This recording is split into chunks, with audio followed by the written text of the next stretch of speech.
ॐ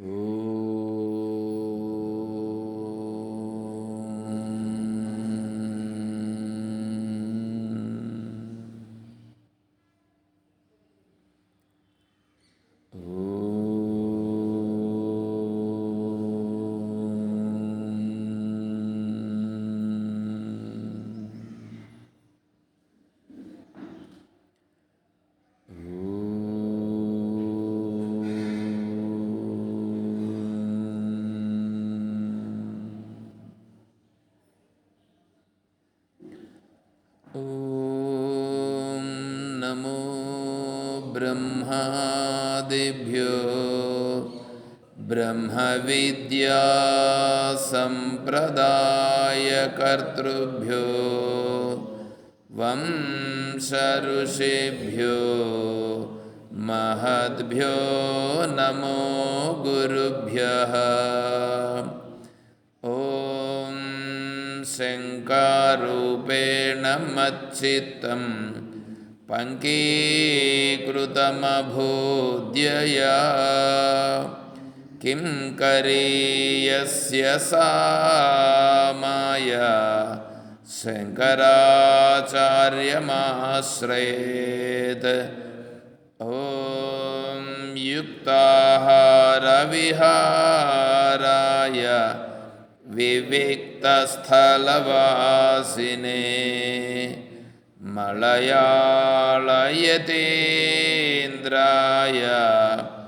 ब्रह्मनिष्ठाय ते नमः। ॐ सर्वमङ्गलमाङ्गल्ये शिवे सर्वार्थसाधिके शरण्ये त्र्यम्बके देवी नारायणी नमोऽस्तुते। ॐ नारायणं नमस्कृत्य नरं चैव नरोत्तमं देवीं सरस्वतीं व्यासं ततो जयमुदीरयेत्।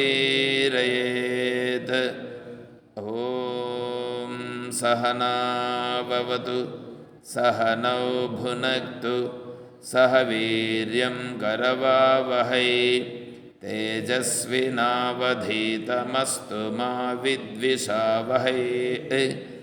ॐ शान्तिः शान्तिः शान्तिः। हरिः ॐ तत्सत्। పరిపూర్ణ పరబ్రహ్మస్వరూపులకు ప్రియాత్మ బంధువులారా, ఓం. మనం ప్రశ్నోత్తరి విచారించుకుంటున్నాం. ప్రశ్నోత్తరిలో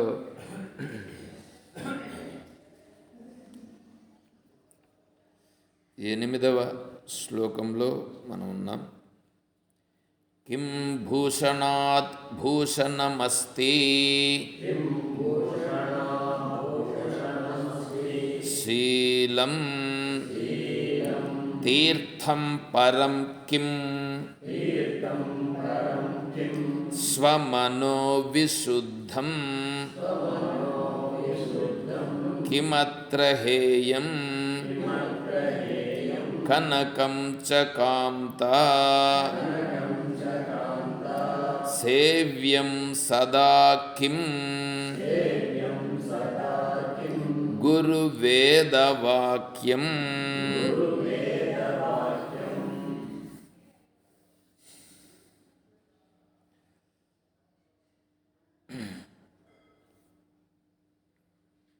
సంసారం అంటే ఏమీని ఇంతకుముందు శ్లోకంలో చెప్పి భవరోగమే సంసారం అని చెప్పాడు.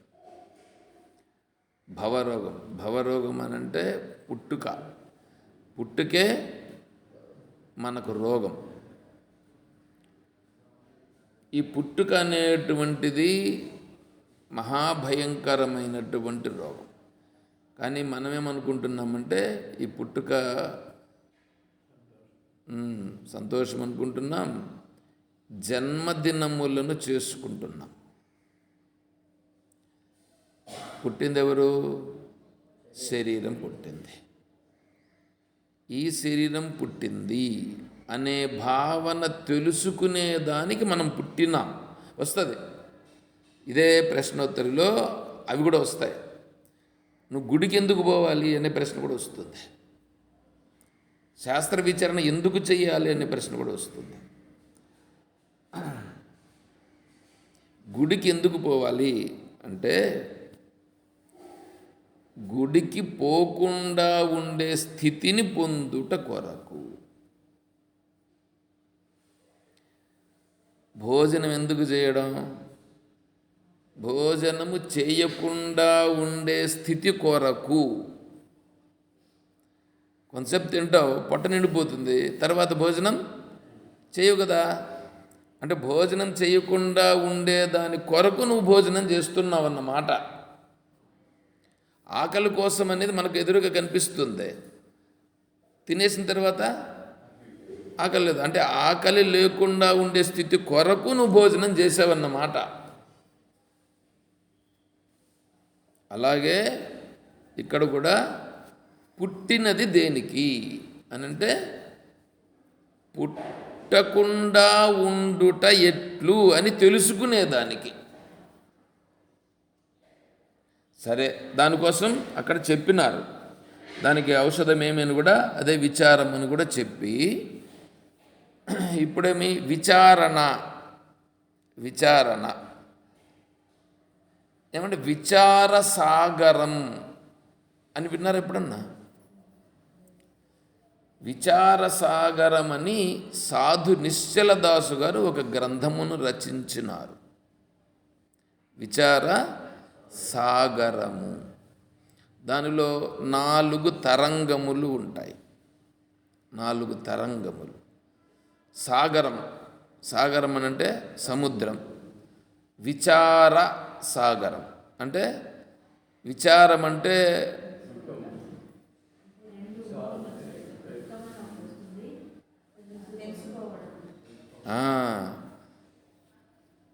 ఎవడి భావన ఎలా ఉంటే అది గుర్తొస్తుంది ముందు. దాన్ని లక్షణ అనేటువంటిది తీసుకోవాల్సి వస్తుంది. ఎక్కడ ఏది తీసుకోవాలనో దాన్ని తీసుకోవాలి. ఎక్కడ దేన్ని తీసుకోవాలనో దాన్ని తీసుకోవాలి. సైంధవ మానయ అని అన్నాడు ఒకతను.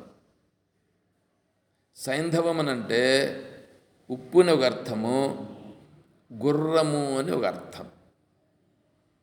భోంచేస్తున్నాడు అనుకో, సైంధవ మానయ అంటే ఇప్పుడు ఏం తేవాల? గుర్రం తెస్తే ఏమైనా ప్రయోజనం ఉందాడా? ప్రయోజనం లేదు. అదే అంత అయిన తర్వాత బయట బయలుదేరిపోతున్నారు. సైంధవ మానయ అన్నాడు అంటే ఇప్పుడు ఏం తేవాల? ఉప్పు తెస్తే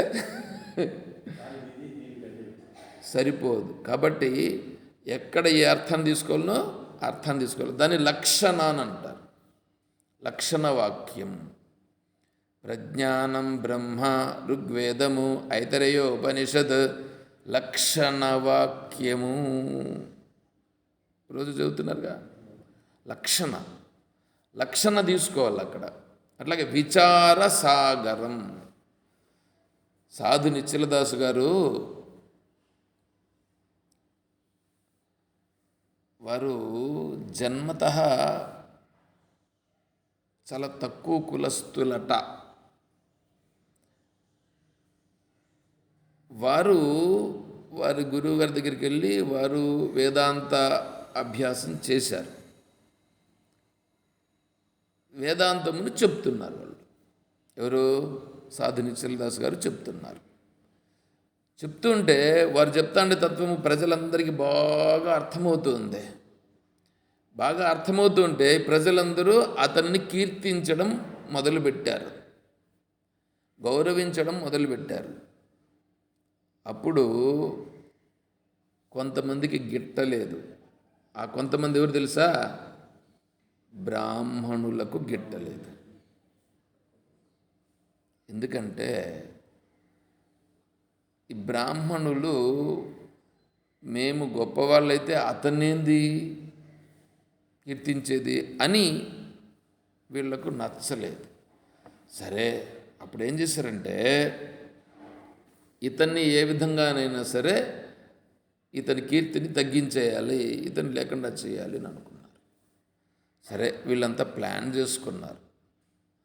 సరే, అప్పుడు ఈయన గ్రంథములు రచించినాడు. ఎవరు? సాధు నిశ్చలదాసు గారు గ్రంథములను, వేదాంత గ్రంథములను చాలా రచించినాడు. 1, 2, 3, 4 అని కాదు, ఎక్కువ రచించినాడు. వీరి దగ్గరికి అధ్యయనం చేసేదానికి శిష్యులు వచ్చేవాళ్ళు. సరే, కుటీరం నిర్మించుకొని ఆ కుటీరంలో ఉన్నాడు. వీళ్ళందరూ శిష్యులు వస్తారు, అధ్యయనం చేస్తారు, వెళుతారు. ఈ గ్రంథాలన్నీ తాటాకు గ్రంథములప్పుడు రాసిపెట్టి ఉన్నాడు. ఆ సందర్భంలో ఇతనికి సంబంధించిన ఒకనొక శిష్యుడు, స్వామి ఆ గ్రంథం ఒకటి ఇవ్వండి, నేను ఒక 4 రోజులు ఉండలేను ఇక్కడ, కాబట్టి నేను వెళ్ళి దాన్ని చూసుకొని మళ్ళీ నేను వచ్చినప్పుడు మళ్ళీ తీసుకొస్తాను, ఎందుకంటే ఆ గ్రంథం ఉంటే మీరు నా దగ్గర ఉన్నట్లు ఉంటుంది అనేటట్లుగా అడిగాడు. సరే, ఈ గ్రంథం తీసుకో అని ఇచ్చాడు. ఏది? ఈ వేదాంత సాగరం, విచార సాగరం అనేది గ్రంథం ఇచ్చాడు. దాంతోపాటుగా వృత్తి ప్రభాకరము అని ఇంకొక గ్రంథం కూడా ఉన్నది వారిది, వృత్తి ప్రభాకరము. ఈ గ్రంథమును కూడా తీసుకున్నాడు. ఆయన వెళ్ళాడు. సరే, వీళ్ళు అధ్యయనం జరుగుతూ ఉంది. ఈయన నిద్రపోయే సమయంలో ఇతను రాసిన గ్రంథములన్నింటినీ వీళ్ళు ఏం చేశారంటే తీసుకొని వచ్చి ఎందుకు పోసి తగలబెట్టేసినారు. అట్లాంటి మహానుభావులు ఈ బ్రాహ్మణ. కాబట్టి ఈ గ్రంథములన్నీ వారు రాసినవన్నీ ఏమైనాయి? అగ్నికి ఆహుతైనాయి. ఇతను తీసుకెళ్ళాడే ఇవి 2 గ్రంథములు. ఏవి? విచారసాగరము, వృత్తి ప్రభాకరం అని 2 గ్రంథములు. అవి మాత్రము మిగిలినాయి. ఆ 2 గ్రంథముల యొక్క ప్రభావమే కిరీటమానముగా ఉన్నాయి. ఈ బ్రాహ్మణుల యొక్క కీర్తిని ఆ 2 గ్రంథములే చాలు వీళ్ళందరినీ అనగదొక్కడానికి. ఇటువంటి అహంకారపూరితులైనటువంటి వాళ్ళు వేదాంతమును రానివ్వరు. పాండవులు 5 మందే, కౌరవులు 100 మంది. ఎప్పుడు కూడా కానీ చెయ్యి ఉందిగా, చేతికి ఏది చిన్నవేలు? చిటికెన వేలు చిన్నవేలు, చిన్నవేలు. ఇప్పుడు ఇలా తీసుకున్నాం అనుకోండి, ఇదేమో జీవునికి సంకేతము, చూపుడు వేలు జీవునికి సంకేతము. తర్వాత 3 వేళ్ళు ఉన్నాయి. ఈ జీవునికి దగ్గర ఏది ఉంది? ఈ పెద్ద వేలు ఉంది. దాని పక్కలో ఇంకొంచెం చిన్నవేలు, దాని పక్కలో ఇంకొంచెం చిన్నవేలు. దీన్ని అందుకే ధ్యానం చేసేటప్పుడు మనం ఇలా పట్టుకోవాలి. ఈ వేలు ఇలా లోపలికి వచ్చి దీన్ని ఇట్లా పట్టుకోవాలి. దీన్ని జ్ఞానముద్ర అని అంటాం. ఇప్పుడు ఈ జీవుని ఏం చేసామంటే, ఇది వచ్చేసి బొటన వేలుని ఏమంటారంటే, బొటన వేలు బ్రహ్మ అంటే భగవంతుడు. ఈ భగవంతునికి ఈ జీవుణ్ణి దగ్గర చేసి అతనికి లోబడేటట్లుగా పెట్టుట. మళ్ళీ ఇవి 3 ఉన్నాయిగా. ఇదేమిటంటే, ఇది చూడండి, ఇది తమో గుణం. ఇది తమో గుణం. తర్వాత ఉండేది రజోగుణం. తర్వాత ఉండేది సత్వగుణం. సత్వగుణం ఎక్కడుంది ఇప్పుడు? ఈ జీవునికే దూరంగా ఉంది. అది ఇటుకి రావాలంటే ఈ మధ్యలో 2 వేళ్ళు ఉన్నాయి. ఈ 2 వేళ్ళు ఎంత ఉన్నాయి? పొడువుగా ఉన్నాయి. ఇవి 2 దాటుకొని పోతే ఈ సత్వగుణం వస్తుంది. సత్వగుణం ఎప్పుడు ఎక్కడ కూడా చిన్నగానే ఉంటుంది. సత్వగుణం ఎప్పుడు కూడా చిన్నగానే ఉంటుంది. తమోగుణం విపరీతంగా ఉంటుంది. ఎప్పుడైనా సరే, ఏ కాలంలోనైనా సరే. రేపు ఆదివారం ఉంది కదా, రేపు ఆదివారం మనం ఏం పెట్టినాం? ఒక శ్లోకం ఒకటి పెట్టినాం. చాతుర్వర్ణ్యం మయా సృష్టం గుణకర్మ విభాగశః తస్య కర్తారమపి మాం విద్య కర్తారమవ్యయం. అందులో వస్తుంది. అందులో ఈ సత్వ రజోగుణ తమోగుణ విషయాలకు సంబంధించి అక్కడ కొద్దిగా వస్తుంది. చూద్దాం మీరేమేమి చెప్తారో.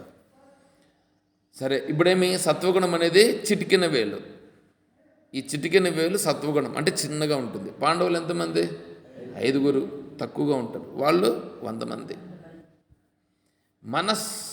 మనస్సులో వాళ్ళు పాండవులు, వాళ్ళు కౌరవులు, వాళ్ళు ఉండారో, కొట్టుకున్నారో, సచ్చినారో, పోయినారో మాకు అవసరం లేదు. ఇప్పుడు మన మనస్సులో మనం చేసే వ్యవహారముల యందు నువ్వు ఏదన్నా ఒక పని చేయాలనుకున్నావు అనుకో, వెంటనే నీ మనస్సులో ఒక భావన వస్తుంది. ఎట్లా చేద్దాం, దీన్ని ఇట్లా చేద్దామా, ఇట్లా చేద్దామా అనిపిస్తుందా, అనిపించదా? దానినే శుద్ధవాసన అశుద్ధవాసన అని అంటారు. శుద్ధవాసన పాండవులు, అశుద్ధవాసన కౌరవులు. శుద్ధవాసన దేవతలు, అశుద్ధవాసన రాక్షసులు. రాక్షసులు దేవతలు ఎక్కడున్నారు? మీరు ఎవరినైనా రాక్షసులను చూసినారా?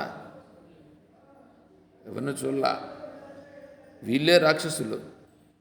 బయట ఉండేటువంటి రాక్షసుల గురించి వస్తాం. బయట ఉండేటువంటి రాక్షసులు, లోపల ఉండే రాక్షసులు. ఇప్పుడు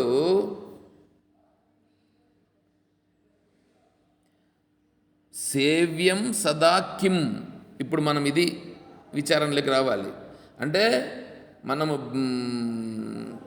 భవ రోగం అనే దాన్ని కదా చూసుకొని దాని నుంచి వస్తున్నాం. ఇప్పుడు ఆ భవరోగం అనే దాన్ని అధిగమించాలనంటే దానికి విచారణ చేయాలి అని వచ్చినాం. ఆ విచారణ చేయడంలో విచార సాగరం అనేటువంటిది సాధు నిశ్చలదాసు గారు చెప్పారు అనే విషయాన్ని అట్లా ఊరికే దాన్ని అట్లా చెప్పుకున్నాం. అక్కడి నుంచి వచ్చి గురువుగారు కూడా దాన్ని చెప్పి విచారణ చెయ్యి, విచారణ చేస్తే నీకు ఆ యొక్క భవరోగం అనేటువంటిది దాన్ని అధిగమించే పరిస్థితి వస్తుంది అని చెప్పి, అది విచారణ చేయాలంటే నీకు యోగ్యత కావాలా. ఆ విచారణ చేయాలంటే నీకు యోగ్యత కావాలా. నీ యోగ్యత కావాలంటే ముందు నువ్వు శీల సంపన్నుడు కావాలి. శీలం కలిగి ఉంటే తర్వాత నువ్వు వీటికి రాగలుగుతావు. శీలమే లేకపోతే ఏమొస్తావు?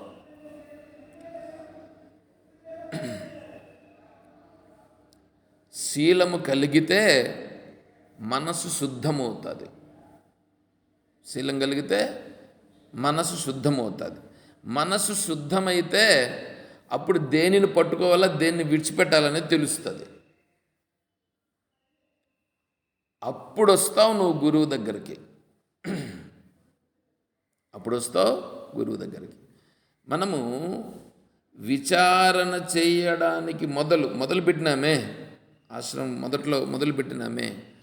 అప్పుడు మొదలు పెట్టినప్పుడు అధికారి అని విచారణ చేసినాం. మీకు గుర్తుందో లేదో, నేను రికార్డు కూడా చేయలేదు అవి. అప్పుడు మొదటలో రికార్డు అన్నా చేసి ఉంటే బాగుండని అనిపించింది. మళ్ళా అధికారి, సంబంధము, విషయము, ప్రయోజనము అని 4 ఉంటాయి. ప్రతిదానికి అధికారి ఒకడు కావాలి. పెళ్లి చేసుకోవాలంటే అధికారి ఎవరు? భర్త. అంటే పెళ్లి చేసుకొని ఉండేవాడు మళ్ళీ అధికారా? భర్త ఎప్పుడు అవుతాడు? పెళ్లి తర్వాత భర్త అవుతాడు. ఇప్పుడు అధికారి ఎవరు? యువకుడు పెళ్లి చేసుకోవడానికి అధికారి. పెళ్లి కూతురు యువకుడిని చూసి పెళ్లి చేసుకుందాం అనుకుంటుందా, లేదా చిన్న పిల్లని చూసి పెళ్లి చేసుకుందాం అనుకుంటుందా, లేకపోతే ముసలిని చూసి పెళ్లి చేసుకుందాం అనుకుంటుందా? యువకుడినే కదా చూస్తుంది. అంటే ఇప్పుడు అధికారి ఎవరు? యువకుడు. ఇతనికి కూడా ఇతను కూడా అధికారి కదా. ఇతను ఎవరిని పెళ్లి చేసుకోవాలనుకుంటాడు? యువతిని పెళ్లి చేసుకోవాలనుకుంటాడు. యువతిని, అంతే కదా, యువతిని పెళ్లి చేసుకోవాలనుకుంటాడు. ఇప్పుడు అధికారి, ఆమెను పొందడానికి ఇతను అధికారి. ఆమె ఏం చూస్తుంది? ఇతన్ని పెళ్లి చేసుకుంటే నాకు అన్ని విధాలా సరిపోతాడా సరిపోడా, నాకు కావాల్సినవన్నీ సక్రమంగా పెడతాడా పెట్టడా, నన్ను సక్రమంగా చూచుకుంటాడా చూసుకోలేడా, కావలసిన భోజన సౌకర్యాలన్నీ కూడా ఏర్పాటు చేయగలడా లేదా, అవన్నీ అన్నీ వస్తాయి. భోగ విషయాలకు సంబంధించి అన్నింటికి కూడా రూపము, లావణ్యము, సౌందర్యము అన్నీ కూడా మనసును ఆకర్షించేట్లుగా ఉన్నాడా లేదా, అన్నీ వస్తాయిగా, ఒకరికొకరు వస్తాయి. ఇతను ఇప్పుడు అధికారి, ఏమంటే సంబంధం, ఇద్దరికి సంబంధం ఉందా లేదా, ఇప్పుడు ఈమెను అతను చూశాడు, అతన్ని ఈవిడ చూస్తుంది, ఇద్దరికి సంబంధం వచ్చింది. తర్వాత విషయం ఉందిగా, విషయం ఏమిటి, పెళ్లి చేసుకోవడం అనే విషయం ఉంది. పెళ్లి చేసుకోవడం అనే విషయం ఏమిటి, జీవితాంతం కలిసి ఉండుట అనే విషయం కదా వచ్చింది ఇప్పుడు ఇక్కడ. అందుకోసం వీళ్ళు ఒకరినొకరు చూసి పరిశీలన చేసి నిర్ణయం చేసుకుంటున్నారు. తర్వాత ప్రయోజనం ఏంటి, పెళ్లి చేసుకున్న తర్వాత కలిసి సాగేటప్పుడు ఒకరితో ఒకరు కలిసి ఉండుట, పరస్పర సహకారముతో ముందుకు వెళ్ళుట, ఇది ప్రయోజనం ఉంది కదా. మీరు ఈ 4 విషయాలు లేకుండా మీరు ఏదైనా పని చేస్తారా, మీరు ఏదైనా సరే మార్కెట్లోకి వెళ్ళి వంకాయలు కొనుక్కోవాలని అనుకున్నారండి, కూరగాయలు కొనుక్కోవాలి. ఇప్పుడు కూరగాయల విషయం అయితే కూరగాయలను కొనేదానికి నువ్వు అధికారి, నువ్వే కదా కొనుక్కోవాలనుకున్నావు. కూరగాయలను కొనేటప్పుడు ఆ కూరగాయలను చూస్తావో చూడవా, కొనుక్కుంటావు కదా.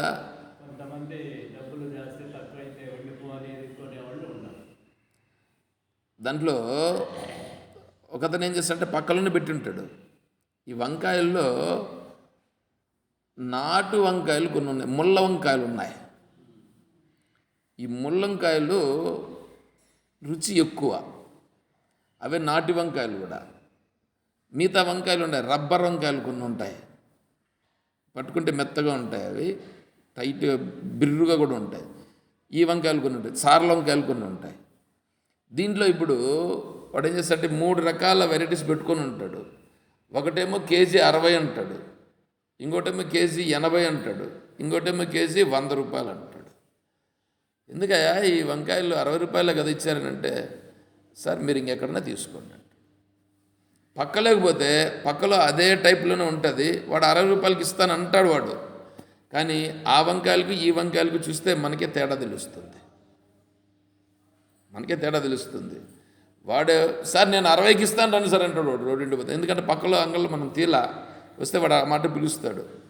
కాళహస్తిలో పోతే షాపులు ఇట్లా కంటిన్యూగా ఉంటాయి, వాడు పిలుస్తాడు వాడు.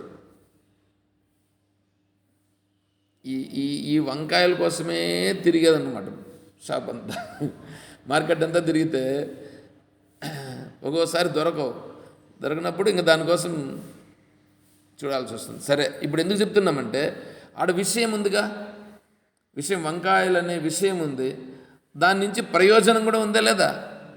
వేరే వంకాయలకు ఈ వంకాయలకు ప్రయోజనంలో కూడా తేడా ఉంది, రుచిలో కూడా. నువ్వు సాంబార్ చేస్తే కూడా తేడా వచ్చేస్తుంది. ఈ రబ్బర్ వంకాయలకి ఈ నాటి వంకాయలకి తేడా ఎంతో ఉంది. కాకపోతే నాటి వంకాయలు ఏంటంటే పుచ్చులు ఉంటాయి, నువ్వు కేజీ తీసుకుంటే ఒక్కోసారి కొన్ని పోను కూడా పోతాయి. పుచ్చి వంకాయలు కొన్ని దీంట్లో పెట్టుంటారు. వీళ్ళు ఏం చేస్తారు, పుచ్చి వంకాయలు నాటి వంకాయలు, పుచ్చి వంకాయలు పెద్ద ఉడ్డబెట్టింటారు 20 రూపాయలు. కేజీ ఏమో 100 రూపాయలు, అవి 20 రూపాయలు. వీడు కేజీ తీసుకొని వస్తాడు, కట్ చేసి 1/4 కేజీ కూడా మిగలవు లాస్ట్కి. ఇది కేజీ 100 రూపాయలు అంటే 1/4 కేజీ ఇక్కడ తీసుకుంటే నీకు ఇంత సమస్య ఉండదు కదా.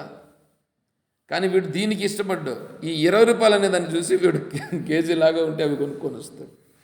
దాంట్లో పురుగులు అవన్నీ కూడా పుచ్చిపోయినవన్నీ ఉంటాయి. కాబట్టి దాన్ని కొనిన తర్వాత దాని నుంచి ప్రయోజనం కూడా ఉంది, రుచి కూడా ఉంది. కాబట్టి ఇవంతా ఏంటంటే నువ్వు ఏది చూసినా దాని నుంచి నీకు ఖచ్చితంగా ఇక్కడ ఇవన్నీ ఉంటాయి. కాబట్టి అధికారి, విషయము, సంబంధము, ప్రయోజనం ఇవన్నీ ఉంటాయి. ఇప్పుడు ఈ ప్రపంచంలోకి వచ్చినావు, ప్రపంచంలో ఉన్నాగా. ఈ ప్రపంచంలో సత్వగుణం, రజోగుణం, తమోగుణం 3 గుణాలు ఉన్నాయి. కొంతమందికి అయితే ఈ గుణాలు ఉన్నాయని కూడా తెలియదు. సరే, ఇప్పుడు ఈ గుణములు, ఇప్పుడు చూడండి, ఈ ప్రపంచంలో రోడ్డింటి పోతూ ఉంటే కన్నా రోడ్డు పక్కలో కొంతమంది పడుకొని నిద్రపోతుంటారు. రోడ్డు పక్కలో అంటే ఎట్లా తెలిసినా, ఈ రైల్వే ప్లాట్ఫామ్ దగ్గరికి పోతే కూడా రైల్వే ప్లాట్ఫామ్ మీద కూడా పడుకొని ఉంటారు వాళ్ళు. ఎందుకు పడుకొని ఉంటారు వాళ్ళు అంటే, బాగా తాగేసి ఎట్లా పడుకొని ఉండమని కూడా తెలియదు. మన ఈ మధ్యలో పోతుంటే ఆ రైల్వే కాంపౌండ్ వాళ్ళు ఉంది, ఆ కాంపౌండ్ వాళ్ళ మీద పడుకో ఉన్నాడు ఒకడు. మరి ఏమనాల నిజంగానే చూస్తే, కాంపౌండ్ వాళ్ళ మీద పడుకొని ఒక కాలు ఆ పక్క ఇంకొక కాలు ఈ పక్క వేసుకొని ఇట్లా పడుకో ఉన్నాడు. ఎప్పుడు పడుకున్నాడో ఏం పడుకున్నాడో మనకేం తెలుస్తుంది చెప్పు. వాడిని ఏమనేదానికి ఉన్నది, వాడు స్పృహలో కూడా లేడు. అట్లా అంటారు.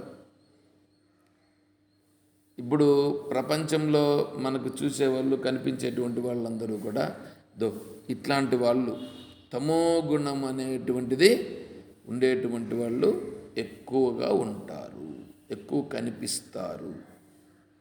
తమోగుణ సంబంధీకులు అంటే తాగుబోతులు, పడుకొని నిద్రపోయేటువంటి వాళ్ళు. తాగుతారు, ఎంతసేపు పడుకుంటారు.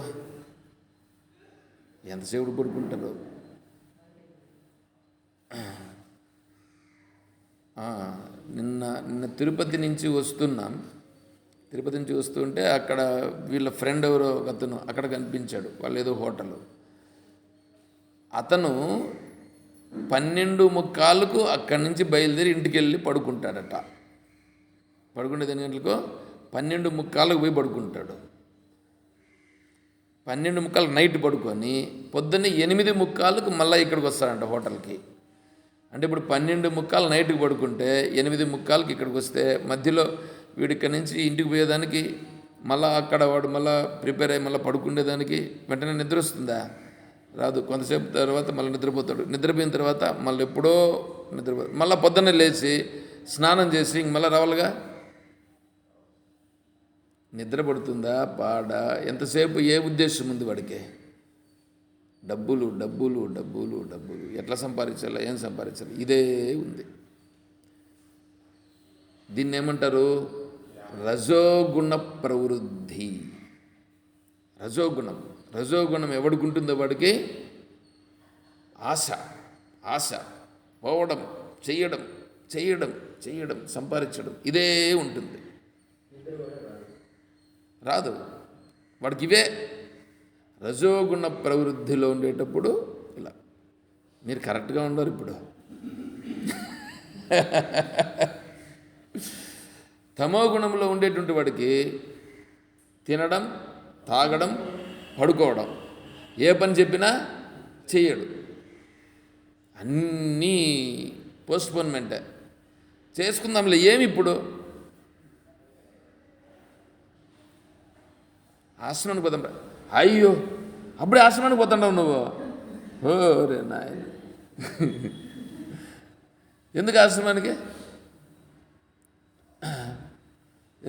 ఆశ్రమానికి ఇంటి దగ్గర ఉండి చదువుకోవచ్చు కదా. ఇంటి దగ్గర ఉండి చదువుకొని మళ్ళీ ఆఫీసుకు కూడా రావచ్చు కదా. ఎందుకు ఆశ్రమానికి పోయి ఏందబ్బా నువ్వు పో. ఒకసారి 2 సార్లు చెప్పేయమంటారంటే, వీడి కథ వేరే, వాడిని దండం పెట్టిసి పెట్టంటారా బాబు నాయన వీడి కథ. కాబట్టి వీళ్ళు తమో గుణం. ఇంకా ఎంతసేపు సంపాదించే దాని మీద పడేటువంటి వాళ్ళు రజోగుణం. ప్రపంచంలో చూడండి, ఈ భావాలు ఉండే వాళ్ళే కనిపిస్తారు. కానీ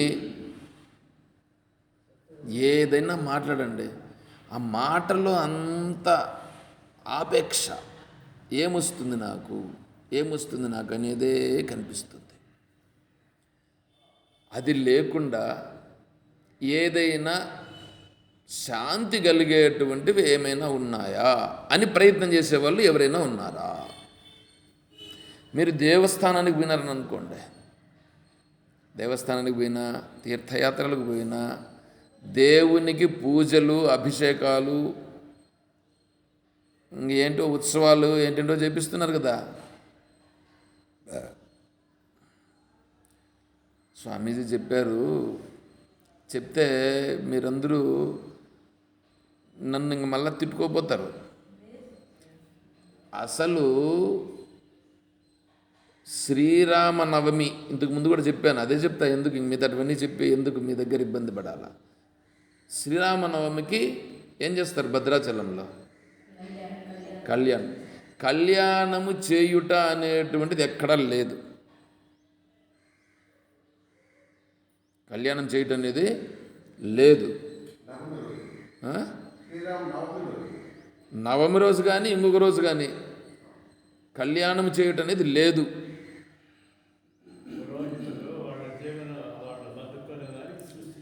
ఈ మధ్యలో ఉండరే, మధ్యలో ఉండేవాడు వచ్చి, ఇప్పుడు మనం ఇక్కడ ఆశ్రమంలో గీతాపారాయణము, గీతా కాంపిటీషన్ జరుగుతుందంటే ఎంతమంది వస్తారు? అదే కళ్యాణం. ఇప్పుడు ఇంకేం 15వ తేదీ ఉందిగా, ఇప్పుడే ఉంది. నేను ఇంక అవన్నీ వద్దు, నేను అవి చెప్తే బాగుండదని నేను శ్రీరాముల వారి దగ్గరికి వెళ్ళా. ఎందుకంటే అక్కడైతే చాలు అనేసి అన్నీ ఇవన్నీ ఏం చేశారంటే రుద్ది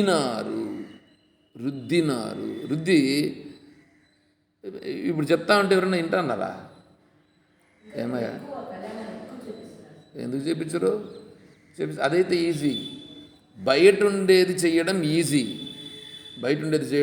ఈజీ. ఏదైనా సరే, నువ్వు ఏదైనా సరే బయట ఉండేది చేయడం ఈజీ. సరే, ఇప్పుడు మీరు చూడండి, ఉదయము సాయంకాలం 2 వేళలు, ఉదయము సంధ్య, సాయంకాలం సంధ్య కదా. సంధ్యా సమయములలో ఏమి చేయాలంటే సూర్యభగవానునికి నమస్కారం చేసి, అర్ఘ్యప్రదానం చేసి, నమస్కారం చేసి గాయత్రి మంత్రాన్ని జపం చేసుకోవాలి. ఏమండి, ఈ పని చెయ్యండి బాబు అని అంటే ఉదయము లేచేదానికి ఇష్టపడే వాళ్ళు ఎంతమంది?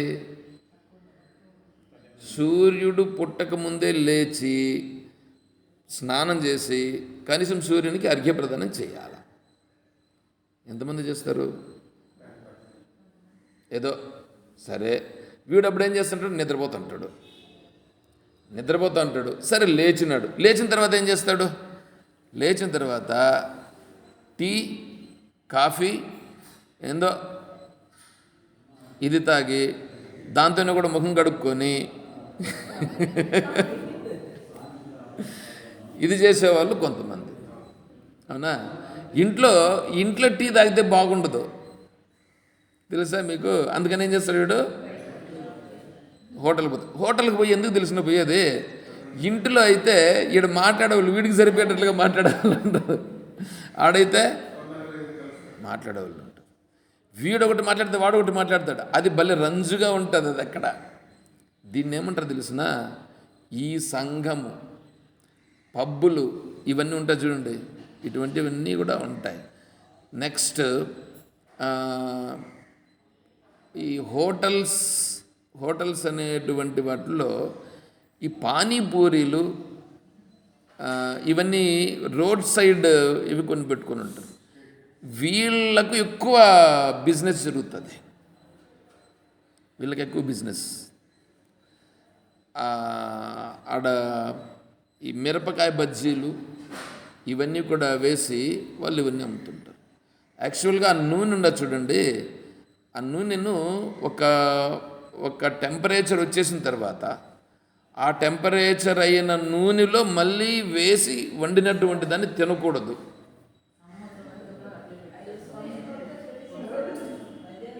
అంటే ఇప్పుడేంటి, అక్కడ వేసి చేసేది వీడికి బాగుంటుంది, వీడి ఇంట్లో చేస్తే అది బాగుండదు. ఇంట్లో చేసేది ఒకే చెయ్యి కదా, ఒకే గాజులతో ఉంటుంది. అక్కడైతే ఆడ వేరే వేరేవన్నీ కనిపిస్తూ ఉంటాయి. అందుకని వాటికి పోయి వాళ్ళతో మాట్లాడుతూ అవి తింటాడు. అది అనారోగ్యాన్ని కలిగిస్తుంది. అది తమో గుణానికి సంబంధించినటువంటిది. ఈ పబ్బులకి వెళ్ళి అవేంటో మొన్న కూడా ఈ మధ్యలో కూడా ఎవరెవరిని సినీ యాక్టర్స్ని కూడా పట్టుకున్నారు కదా బెంగళూరులో ఎక్కడో. ఇవన్నీ జరుగుతున్నాయి. ఇవంతా ఏంటివి? ఇవి తమోగుణ ప్రవృద్ధమైనవి. రజోగుణ ప్రవృద్ధం, తమోగుణ ప్రవృద్ధం ఇవన్నీ ఉన్నాయి చూడండి. ఇవి ప్రపంచంలో ఎక్కువగా ఉంటాయి. దేవస్థానానికి పోయేటువంటి వాళ్ళు ఎంతమంది ఉంటారు? చాలా తక్కువ మంది ఉంటారు. ఆ దేవస్థానానికి పోయినా కూడా దేవస్థానంలో పోయి దేవుణ్ణి ఏదో ప్రార్థన చేసుకొని వచ్చే వాళ్ళు ఉంటారు. అది కూడా వాడి కోరికతో. అలా కాకుండా ఇలా సత్సంగం జరిగేటువంటి ప్రదేశం ఎన్ని ప్రదేశాల్లో ఉంటుంది? ఈ సత్సంగమే సత్వగుణం. ఈ సత్సంగము సత్వగుణం. తర్వాత లోకంలో ఉన్నారు చూడండి, ఆకాంక్ష ఆపేక్షతో ఉన్నారు, ఇదంతా రజోగుణం. ఆ రజోగుణమే రాక్షసులు. తర్వాత తమోగుణంలో ఉండరే వాళ్ళు అసురులు. ఇప్పుడు ఎక్కడున్నారండి రాక్షసులు దేవతలు? సత్సంగమునకు ఎవరైతే హాజరయ్యారో వాళ్ళందరూ దేవతలని గురువుగారు చెప్పారు. సత్సంగానికి హాజరయ్యేటువంటి వాళ్ళు దేవతలు. రాక్షసులు రజోగుణ ప్రవృద్ధమానంలో ఉండేటువంటి వాళ్ళందరూ రాక్షసులు. తమోగుణంలో ఉండే వాళ్ళందరూ అసురులు. ఇప్పుడు ఎక్కడికి పోవాలి మనం రాక్షసులు పట్టుకునేదానికి? చూసారా? ఎప్పుడో ఉన్నారా రాక్షసులు దేవతలు? దేవలోకంలో ఉండరా? ఆ దేవలోకం ఉంటే ఇదే ఆ దేవలోకం. ఇదే ఆ దేవలోకం. ఏది? సత్సంగం ఎక్కడ జరుగుతూ ఉందో అది దేవలోకం. విద్యానందగిరి స్వామి వారు చెప్పారు, ఇంతకుముందు కూడా ఒకసారి చెప్పాను నేను. ఏమంటే శుక్లకృష్ణే గతిహేతే జగత శాశ్వతి మతే. రెండు మార్గాలు ఉన్నాయి. శుక్ల మార్గమని కృష్ణ మార్గమని రెండు ఉన్నాయి. శరీరము విడిచిపెట్టిన తర్వాత వీడు ప్రయాణం చేసే మార్గాలు రెండు. ఒక మార్గంలో ప్రయాణం చేసిన వాడు ఊర్ధ్వలోకాలకు వెళ్తాడు, ఇంకొక మార్గంలో ప్రయాణం చేసిన వాడు అధోలోకాలకు వెళ్తాడు. ఊర్ధ్వలోకాలకు వెళ్ళినటువంటి వాడు అక్కడికి వెళ్ళి వాడి పూర్వజన్మ సంస్కారంలో ఏదైనా ఒకవేళ బ్రహ్మ విచారణ చేసే యోగ్యత ఉంటే, అంటే బ్రహ్మజ్ఞానము తప్ప నాకు ఇంకేం వద్దు అనేటువంటి భావన ఎవరికైనా ఉంటే, నాకు మోక్షం మాత్రమే కావాలండి ఇంక వేరే ఏమొద్దు అనేటువంటి భావనలో ఉండి వాడికి చేసుకోలేక శరీరాన్ని విడిచిపెట్టాడు. 6వ అధ్యాయంలో వస్తుంది ఇదే. యోయం యోగస్త్వయా ప్రోక్త సామ్యేన మధుసూదన ఏతస్యాహం నపశ్యామి చంచలత్వా స్థితిం స్థిరాం చంచలం హి మన కృష్ణ ప్రమాధి బలవదృఢం తస్యాహం నిగ్రహం మన్యే వాయురివ సుదుష్కరం అని అడిగినప్పుడు దానికి భగవంతుడు అసంశయం మహాబాహు అని చెప్పాడు. మనస్సు నిలబడం సాధ్యం కాదు, కానీ అభ్యాసం చేత వైరాగ్యం చేత సాధ్యమవుతుంది అని చెప్పి, ఇప్పుడు వీడు అర్జునుడు మళ్ళా ప్రశ్నిస్తాడు, కరెక్టే నువ్వు చెప్తానో బాగానే ఉంది, నేనేమో అలా చేయాలని అనుకుంటున్నాను, ఇప్పుడు నేను ప్రయత్నం చేసి ఆత్మ మార్గంలో ప్రయాణం చేయాలని అనుకుంటున్నాను, కానీ ఆ ఆత్మ మార్గంలో ప్రయాణం చేద్దామని తెలుసుకుందామని అనుకొని ఇప్పుడు నేను ఇట్లా తిరిగే లోపల నా ఆయుష్కాలం అయిపోయింది, నా ప్రారంధం తీరిపోయింది, నేనేమో ఇట్లా అనుకున్నాను, నా ప్రారంధం తీరిపోయి శరీరం పడిపోయింది. అప్పుడేమవుతుంది? వాడిప్పుడు వేరే ఏమన్నా చేసుకుని ఉంటే వాడికి స్వర్గలోకం ఏదన్నా వచ్చిండేది. కానీ ఇప్పుడు వీడు ఏం చేశాడు? వీడు ఈ మార్గంలో తిరిగాడు, ఇప్పుడు పోనీ ఇది తెలుసుకుందామంటే ఇది తెలుసుకోలేకపోయాడు, పోనీ అదన్నా చేసుకున్నాడా అంటే అవి చేసుకోలేకపోయాడు. అప్పుడు వాడి పరిస్థితి ఏంటి? అప్పుడు వాడి పరిస్థితి వాడు పనికిరానటువంటిది అట్లా కాకుండా ఇట్లా కాకుండా అయిపోయాడు కదా.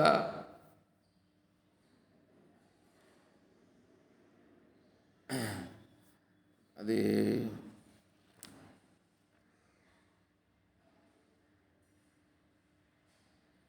అయతి శ్రద్ధయోపేతో. చూడండి, బుక్ తీస్తే ఎన్ని పేజీలు ఉంటాయండి? ఆడొచ్చి నిలుస్తా చూడండి కరెక్ట్గా. శ్లోకం ఏదో కావాలండి, వస్తుందంతే. అయతి శ్రద్ధయోపేతో యోగాశ్చలిత మానస అప్రాప్య యోగ సంసిద్ధిం కాం గతిం కృష్ణ గచ్చతి. కశ్చిన్నో భయ విభ్రష్ట చిన్న భ్రమివ నశ్యతి అప్రతిష్టో మహాబాహో విమూఢో బ్రహ్మణపది. ఏతన్మే సంశయం కృష్ణ చేత్తుం అర్హస్య శేషత త్వదన్య సంశయస్యాస్య చేత్తాను హిపబద్ధితే. అడుగుతాడు అర్జునుడు. వాడేమో చంచలం అయినటువంటి మనస్సును ఏదో నిగ్రహించి ఏదో నీ మార్గంలో తీసుకొస్తే నీ మార్గంలో పూర్తిగా తెలుసుకోలేకపోయాడు. నీ మార్గం పూర్తిగా తెలుసుకోలేడు వాడు, అది దాన్ని పొందలేకపోయాడు. అప్పుడు అది పోయింది, ఇది పోయింది. రెండిటికి చెడ్డ రేవడి అయినట్లుగా అయ్యిందే అని అర్జునుడు. ఏతన్మే సంశయం కృష్ణ, ఈ సంశయం నాకుంది. అప్పుడు ఎట్లా చేయాల? ఇప్పుడు వీడు ఇట్లా రావాలనా అట్లా పోవాలనా అని అడుగుతాడు. పార్థ నైవేహ నాముత్ర వినాశస్తస్య విద్యతే నహి కళ్యాణకృత్ కశ్చిత్ దుర్గతిం తాత గచ్చతి ప్రాప్య పుణ్యకృతాం లోకానుషిత్వా శాశ్వతి సమహ శుచినాం శ్రీమతాంగే యోగ భ్రష్టో విజాయతే. భగవంతుడు చెప్తాడు, వాడు ఇట్లా తిరిగాడు కాబట్టి వీడికి ఇప్పుడు ఏంటంటే వాడు పుణ్యలోకాలు, ప్రపంచంలో ఉండేటువంటి వాడు పుణ్యలోకాలు ఏదైతే కోరుకోవాలని అనుకున్నాడో గొప్ప పుణ్యలోకాలు, ఆ పుణ్యలోకాలను పొందుతాడు. ఇప్పుడు వీడు పుణ్యలోకాలు పొందాలని అనుకోలే వీడు, కానీ వీడు ఇప్పుడు తిరిగాడు, ఇది గొప్పదని చెప్పి గుర్తించి, వీడు ఇది గుర్తించినాడంటేనే వీటన్నింటినీ అతిక్రమించినాడని అర్థం. చాలు, గుర్తించేసిన తర్వాత ఇట్లా తిరిగాడంటేనే వాటన్నింటిని ఏం చేసినట్లయింది? వాటన్నింటినీ అధిగమించేసినాడు. అందుకోసం వీడి శరీరాన్ని విడిచిపెట్టినా కూడా వీడి మనస్సు దీనిని గుర్తించింది కాబట్టి, అదంతా అల్పం అనేటువంటి భావనలో వీడికి వచ్చేసింది కాబట్టి వీడికి ఇప్పుడు ఏమంటే వాడికి పుణ్యలోకాలు ఇస్తాను. చూడండి ఎట్లా అంత ప్రాప్య పుణ్యకృతాన్ లోకాన్ ఉషిత్వా శాశ్వతి సమాహ. గొప్పదైనటువంటి పుణ్యలోకాలను ఏవైతే పొందాల్సి ఉందో అది వీడు కోరుకోకపోయినా దానికంటే గొప్పదాన్ని కదా వీడు ఇక్కడ కోరుకున్నాడు, అందువలన దాన్ని ఇస్తాను పుణ్యం, అది పొందుతాడు వాడు. ఇప్పుడు ఆ తర్వాత మళ్ళీ పుట్టినప్పుడు శుచీనాం శ్రీమతాంగే యోగ భ్రష్టో విజాయతే. అప్పుడు శుచివంతులు శ్రీమంతుల ఇళ్ళలో వాడిని పుట్టిస్తాను మళ్ళీ పుట్టేటప్పుడు ఖచ్చితంగా. అథవా యోగినామేవ కులే భవతి ధీమతాం ఏతద్ది దుర్లభతరం లోకే జన్మ ఇది దృశ్యం. అలా కాకుండా ఇంకా వాడికి ఎక్కువ ఇది ఉందని అనుకోండి, అట్లాంటప్పుడు యోగుల ఇళ్ళలో పుట్టిస్తాను. వాడికి ఇంకా ఎక్కువ నిందని అనుకోండి, వాడు ఇంకా ఆ లోకానికి పోయిన తర్వాత ఆ లోకం నుంచి కిందికి కూడా రావాల్సిన పనిలా అక్కడే వాడికి ఎవరైనా గురువుని ఎదుగుతాడు. అప్పుడు అక్కడ ఆ లోకంలో అంటే వాడికి ఉండే తీవ్రతను బట్టి, తీవ్రత మనోభావన మనస్సులో ఆడిపోయినా కూడా ఈ భోగాలన్నీ ఎందుకు నాకు అని కదా ఇక్కడ వచ్చేసాడు, నిర్ణయానికి వచ్చాడు. అప్పుడు ఆ భోగాలన్నీ కనిపించే లోపల దానివైపు లోపల మనస్సులో ఏదైనా కొద్దిగా వాసన ఉంటే వాడు అటువైపు పోతాడు, లాగుపడుతుంది. అదే అడిగిన తర్వాత ఈ భోగాలు ఎందుకబ్బా వద్దనుకున్నాను కదా నేను, నాకు గురువు ఎవరన్నా దొరుకుతాడా ఇక్కడ కూడా అని వెతుకుతాడట. వెతికితే ఒకే ఒక గురువు, హిరణ్య గర్భుడు బ్రహ్మదేవునికి పంపించేస్తారు అందరూ. నైనా నువ్వు ఇక్కడ పనికిరావు, నువ్వు అడిగి పోవాలా బ్రహ్మదేవుని దగ్గరికి వెళ్ళు. బ్రహ్మదేవుడు బ్రహ్మలోకానికి వెళ్తాడు. వీడికి అంత ఇది ఉంటే అప్పుడు బ్రహ్మదేవుని దగ్గరికి వెళితే బ్రహ్మగారు వాడిని చూసి ఏనైనా వచ్చావు ఏంటిని అడిగితే అప్పుడు వీడు చెప్పి నాకు బ్రహ్మతత్వాన్ని ఉపదేశించండి మహానుభావ, మిమ్మల్ని నేను గురువుగా స్వీకరిస్తున్నానని అంటే వారికి మనపైన అభిప్రాయం కలిగితే సరే కూర్చోనేనా అని చెప్పి కూర్చోమని అప్పుడు వేదాంతాన్ని ఉపదేశం చేస్తారు. ఏ వేదాంతము? ఈ వేదాంతమునే ఉపదేశిస్తారు. విద్యానందగిరి స్వాములు వారు చెప్పినటువంటి మాట నేను చెప్తున్నా.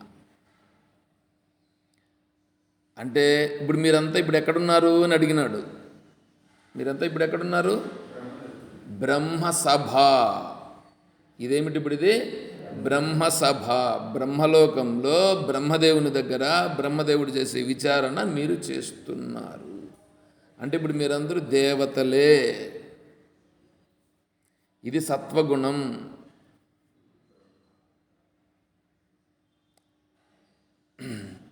మీకు ఇంతకుముందు కూడా ఒకసారి చెప్పాను. అక్కడ తత్వవేదానంద స్వాముల వారి దగ్గరికి స్థితప్రజ్ఞానంద స్వాముల వారికి సంబంధించి ఒక ఆశ్రమాన్ని ఎవరో అక్కడికి రమ్మని చెప్పి ఆహ్వానిస్తే, సరే అక్కడ ఆశ్రమంలో ఉండేదానికి పిలిచారు. అప్పుడు తత్వవేదానంద స్వాముల వారిని అడిగితే, సరే నాయన నువ్వు వెళ్ళు అన్నాడు. అక్కడ అన్నీ ఏర్పాటు చేశారు. ఇట్లాంటి మందిరాలు, ఇట్లాంటి రూమ్లన్నీ కూడా కట్టారు. అక్కడ బ్రహ్మ విచారణ జరిగేటువంటి ఒక హాల్. దానికి ఏం పేరు పెట్టాలి అని అడిగారు వాళ్ళు. చెప్పచ్చు కదా స్వామి ఏదో ఒకటి పేరు. ఉండు ఉపనిషత్తుల్లో చెప్పినారు ఆల్రెడీ. దానికి ఏం పేరు పెట్టాలని ఉపనిషత్తు ఎత్తుకొని కఠోపనిషత్తులో ఈ ప్రసంగం వస్తుంది. ఇట్లా బ్రహ్మ సదస్, దాన్ని ఏమంటారు, బ్రహ్మ సదస్ అని యమధర్మరాజు గారు చెప్పారు. ఇలాంటి బ్రహ్మ సదస్సులో ఎవరైతే ఉన్నారో వాళ్ళు నన్ను చూడాల్సిన పని లేదు అని చెప్పాడు. నన్ను చూడరు వాళ్ళు అని చెప్పారు. కాబట్టి దానికి బ్రహ్మ సదస్సు అని పేరు పెట్టండి అని అన్నారు వారు. విద్యానందగిరి స్వామి వారు ఏమన్నారు, ఇది బ్రహ్మ సభ అని అన్నారు. అంటే ఇప్పుడు ఇదేంటిది, బ్రహ్మ సదస్సు, బ్రహ్మసభ, సత్సంగం. అర్థమవుతుందా? ఇక్కడ జరిగేది బ్రహ్మ విచారణ. బ్రహ్మ విచారణకు వచ్చేటువంటి వాళ్ళు సత్వగుణ సంపన్నులు. దేవాలయానికి పోయే వాళ్ళు కూడా సత్వగుణమే, కాదని చెప్పట్లేదు. ఏషాం త్వంతగతం పాపం జనానాం పుణ్యకర్మణాం తే ద్వంద్వమోహ నిర్ముక్తాః భజంతే మాం దృఢవ్రతాః. వాడి యొక్క పుణ్యవశం, ఎవడి పుణ్యవశమైతే చాలా బాగా అభివృద్ధి చెంది ఆ పుణ్యం యొక్క ప్రభావం అన్నింటికంటే గొప్పదైనటువంటిది ఏది ఉందో అది తెలుసుకోవాలనేటువంటి భావన వచ్చేంత స్థితికి వచ్చిన వాడికి తత్వాన్ని తెలుసుకోవాలని అనిపిస్తుంది. ఏషాం త్వంతగతం పాపం. గతమైపోయినాయి. ఏంటివైనాయి? పాపాలు పోయినాయి. దేని వలన? పుణ్య సంస్కారముల చేత. జనానాం పుణ్యకర్మణం తే ద్వంద్వ మోహ నిర్ముక్త. ద్వంద్వముల నుంచి వాడు ఇప్పుడు బయటపడాడు. ద్వంద్వములు అంటే సుఖ దుఃఖాలు, రాగద్వేషాలు, ఇవంతా ఉన్నాయి చూడండి. లాభనష్టం, సుఖ దుఃఖం, రాగ ద్వేష, లాభ నష్ట, సుఖ దుఃఖ, మిత్ర శత్రు, ఇవంతా ఉన్నాయే, ఇవంతా ద్వంద్వములు. జర మరణం, పుట్టుక చావు ఎవరికి? నాది కాదని అంటాడు. తర్వాత ఆకలి దప్పులు నావి కాదంటాడు. ప్రాణధర్మాలు, ప్రాణానికి సంబంధించినటువంటి ఆకలి దప్పులు. జరా మరణములు అంటే ముసలితనం, మరణం, ఇవంతా కూడా శరీర ధర్మాలు. వీటన్నింటినీ ద్వంద్వములు అని అంటారు. ఈ ద్వంద్వాలన్నింటినీ కూడా అధిగమించి తత్వం తెలుసుకోవాలి అనే భావన వస్తుంది. అలా వచ్చినవాడు సత్వగుణ సంపన్నుడు. వాళ్ళు ఇప్పుడు దేవతలు. ఇప్పుడు దేవతలు, రాక్షసులు, అసురులు అందరూ ఇక్కడే ఉన్నారా? వేరే లోకాలు ఏమైనా ఉన్నాయా? 14 లోకాలు ఉన్నాయా? అన్నీ ఇక్కడే ఉన్నాయి. అన్నీ ఇక్కడే ఉన్నాయి. సరే, ఇప్పుడు బయట ఉండేటువంటివి అక్కడ ఉన్నాయి, బాగానే ఉంది. ఇప్పుడు బయట ఉండేటువంటి రాక్షసుల నుంచి మనం దూరం ఉండొచ్చు, బయట ఉండే అసురుల నుంచి మనం దూరం ఉండొచ్చు. కానీ మన మనస్సులో కూడా భావాలు ఉన్నాయా లేదా?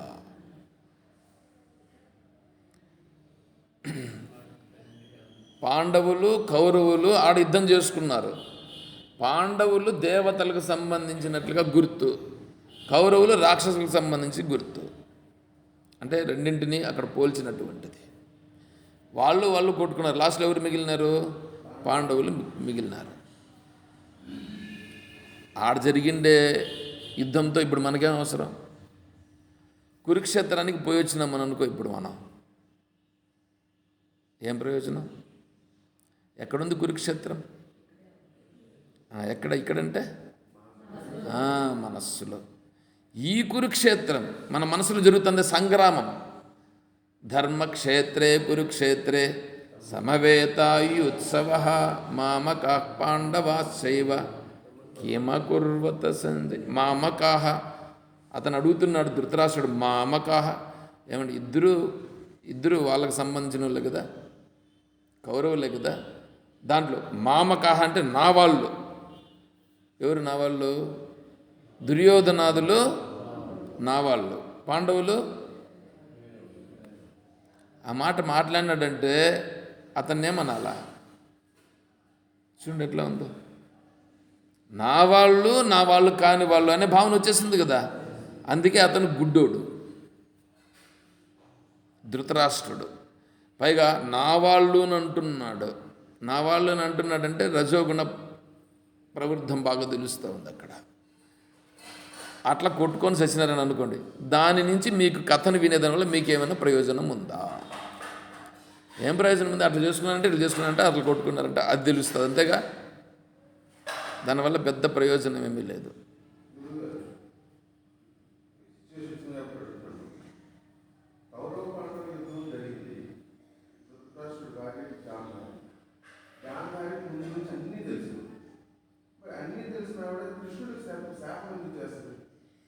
అదే స్వభావం, కొడుకుల పైన ఉండేటువంటి మమకారం.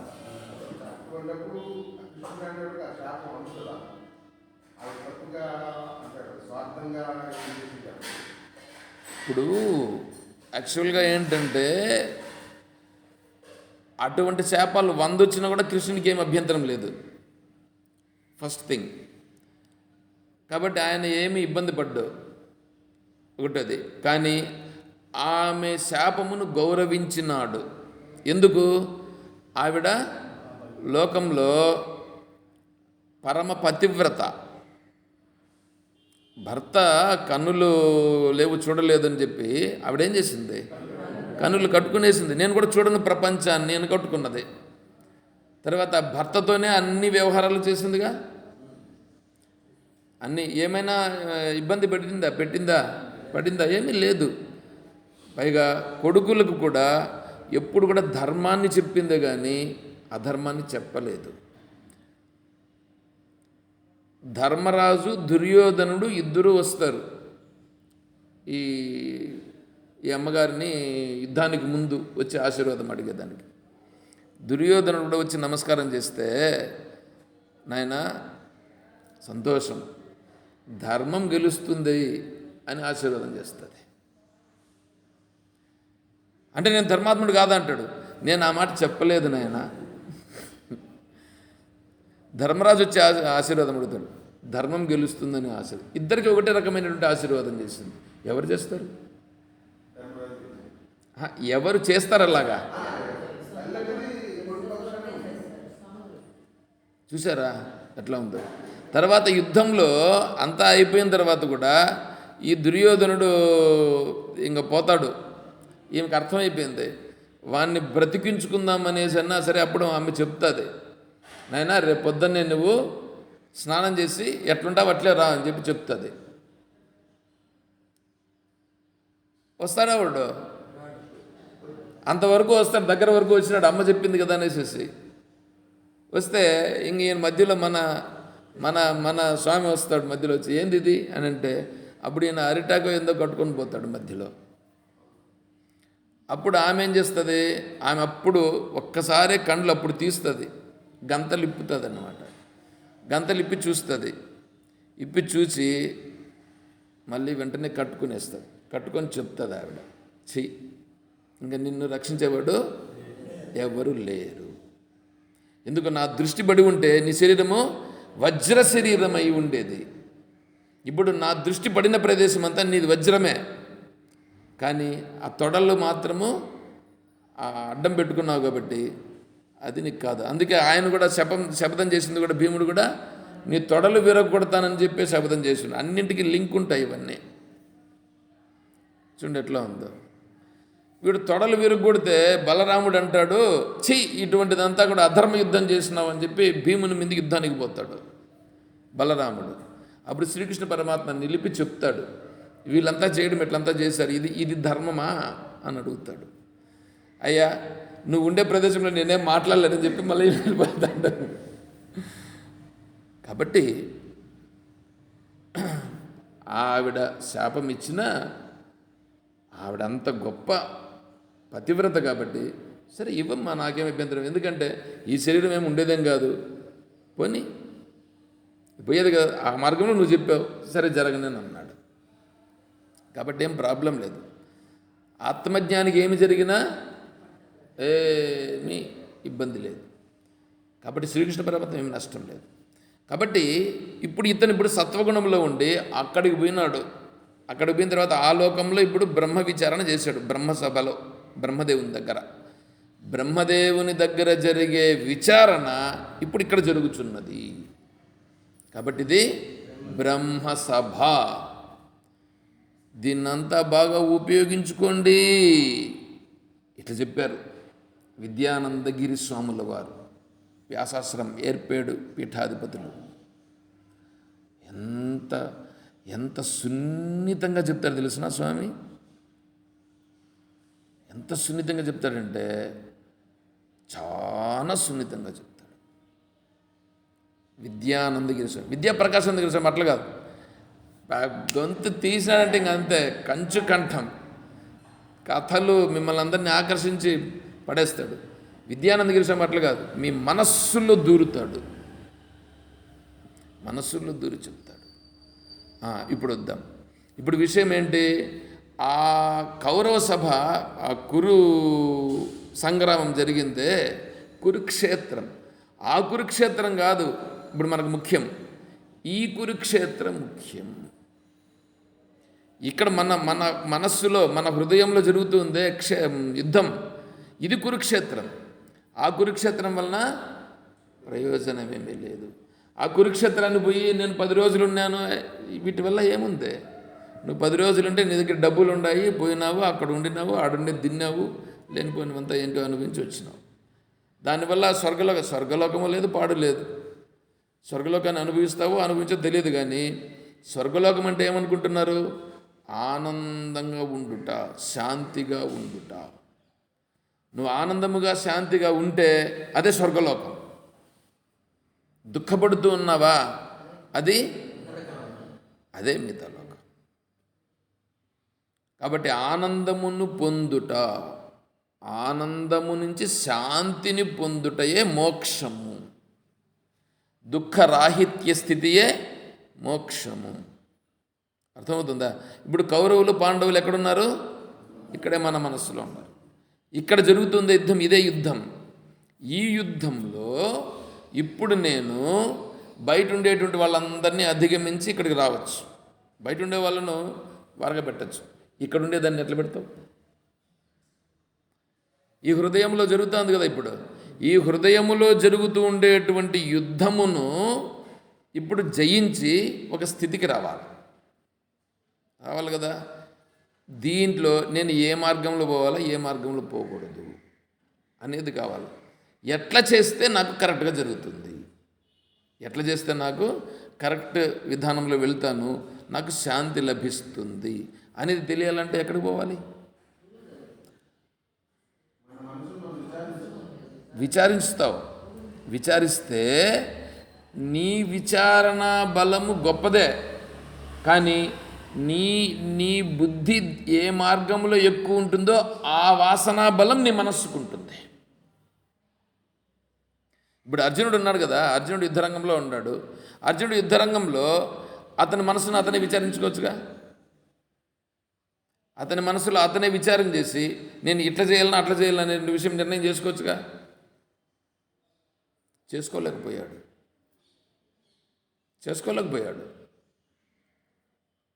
అలా చేసుకోలేకపోయినప్పుడు ఇప్పుడు అతను వేరే వాళ్ళను ఆశ్రయిస్తాడు. ప్రపంచంలో ప్రతి ఒక్కరూ ఒకరిని ఆశ్రయిస్తారు. రాజకీయంగా కూడా ఈ రేవంత్ రెడ్డి గారికి గురువు గారు చంద్రబాబు నాయుడు గారు. ఆయన కూడా చెప్తాడు కదా, మా గురువు గారిని అంతా అవే కదా. ఇంకొక ఆయన గురువు ఉంటాడు. అంటే ప్రతి ఒక్కరికి ఎవడో ఒకడో గురువు ఉంటాడు. వీళ్ళందరూ గురువులే. లోకంలో గురువు లేని వాళ్ళు ఎవరు? ఏమంటే కాఫీ పెట్టించేది కూడా, చెప్పేది కూడా, కాఫీ సక్రంగా పెట్టగలరా? మీరు పెట్టగలరా?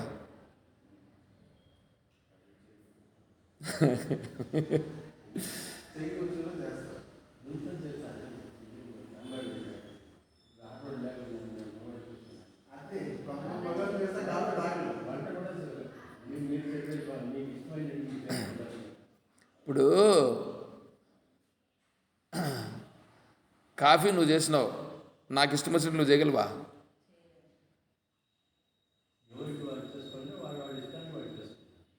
సరే, నీకే రుచికరంగా ఉండేటట్లుగా నువ్వు చేసుకోగలవా?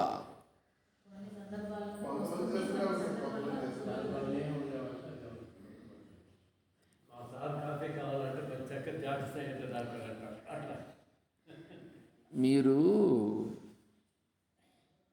మనస్సు శుద్ధి లేనప్పుడు ఏమవుతుందంటే మీ మనస్సు ప్రభావమే పనిచేస్తుంది. వచ్చే సమాధానాలు కూడా ఎలా ఉంటాయి? అట్లా ఉంటాయి. నేను దానికి ఒక ఉదాహరణ చెప్పాను. పేడ వేసినటువంటి దిబ్బ, పేడ దిబ్బలో ఏం వాసన వస్తుంది? పేడ వాసన వస్తుంది. పూల కుప్పలో సువాసన వస్తుంది.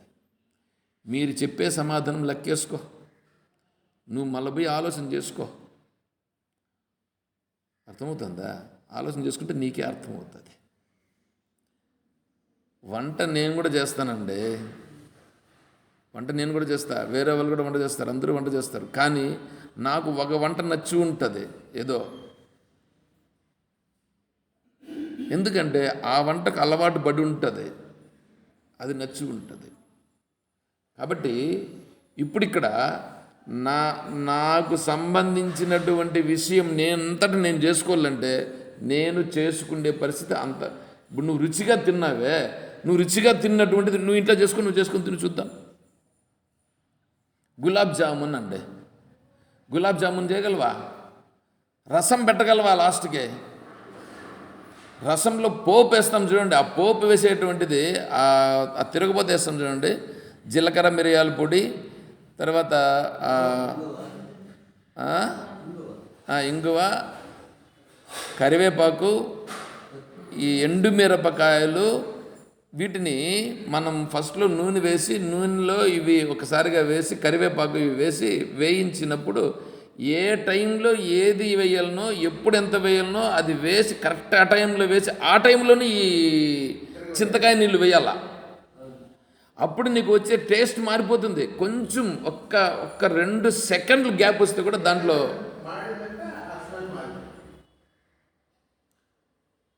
నేను దీనికంటే ఇంకెక్కువ చెప్పలేను.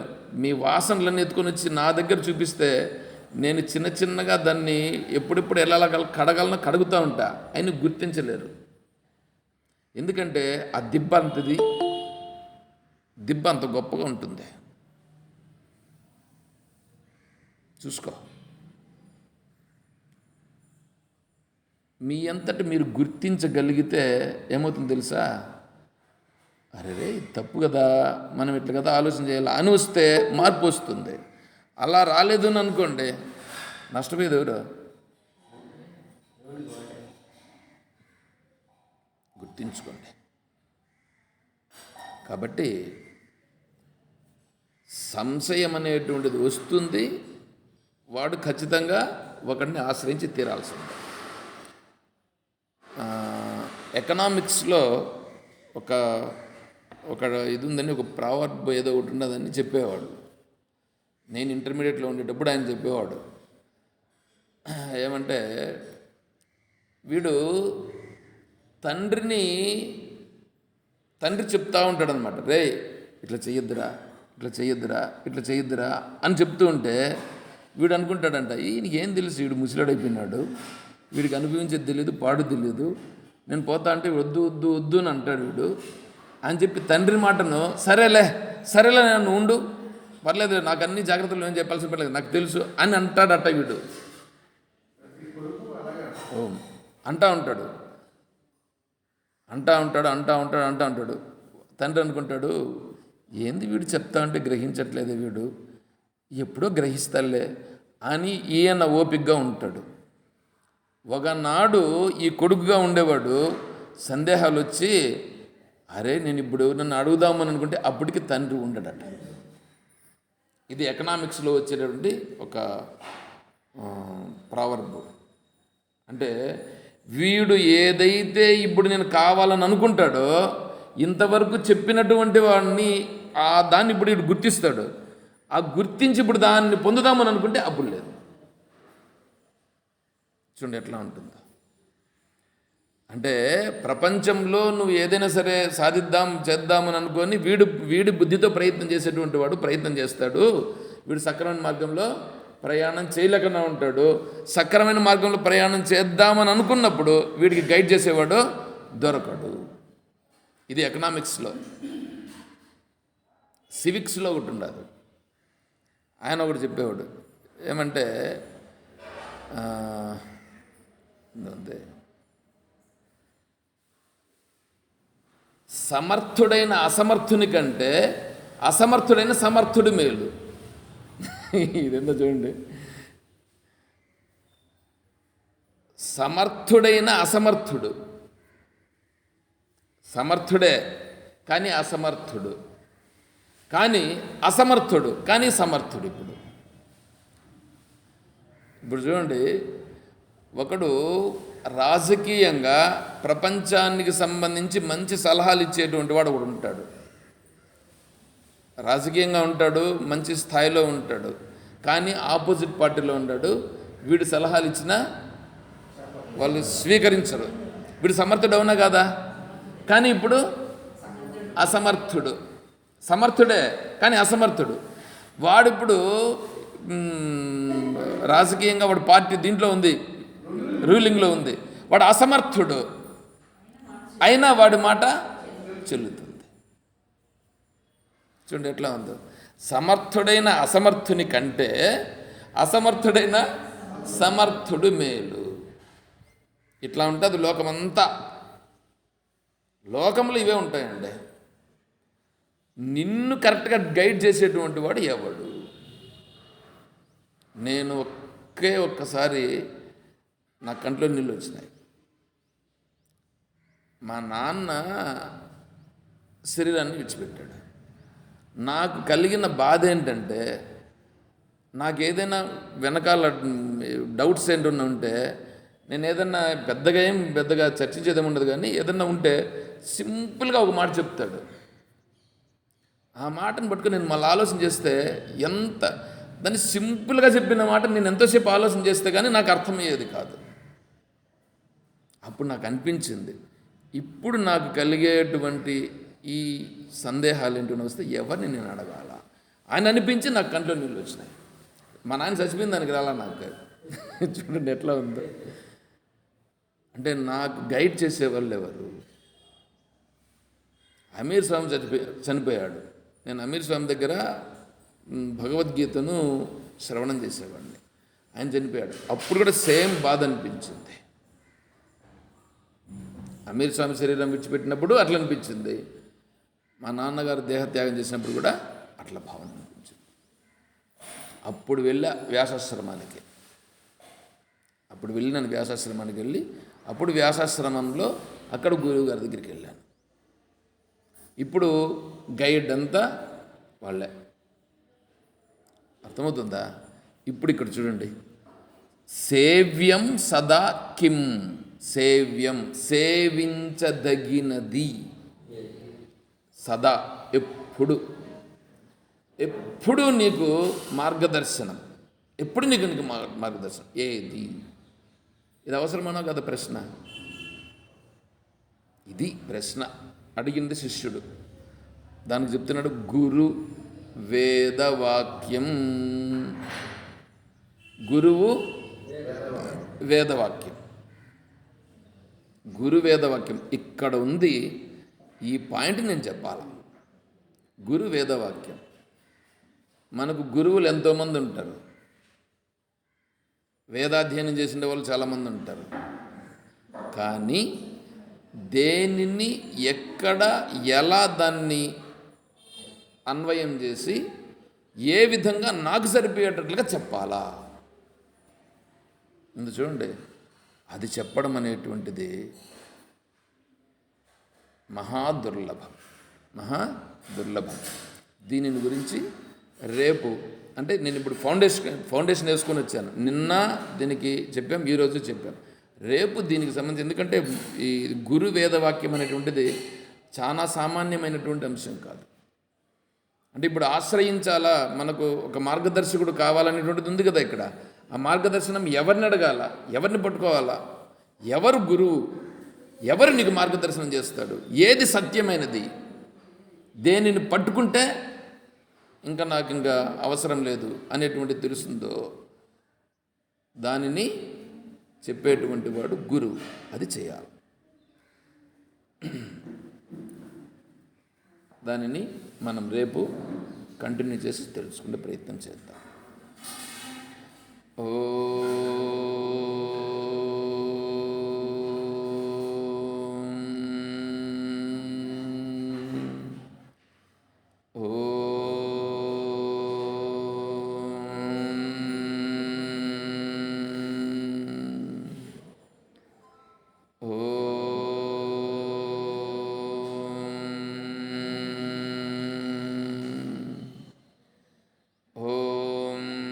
असतो मा सद्गमय, ॐ तमसो मा ज्योतिर्गमय, ॐ मृत्योर्मा अमृतं गमय, ॐ शान्तिः शान्तिः शान्तिः. हरिः ॐ तत्सद्. ॐ सर्वं श्री सद्गुरुचरणारविन्दार्पणमस्तु. ओम जय बोलो श्री कृष्ण परमात्मा की, जय बोलो गीता माता की, जय बोलो भक्त मंडली की. हर नमः पार्वती पतये. जय सीताराम. हरि ओम तत्सत्. ओम हरि ओम.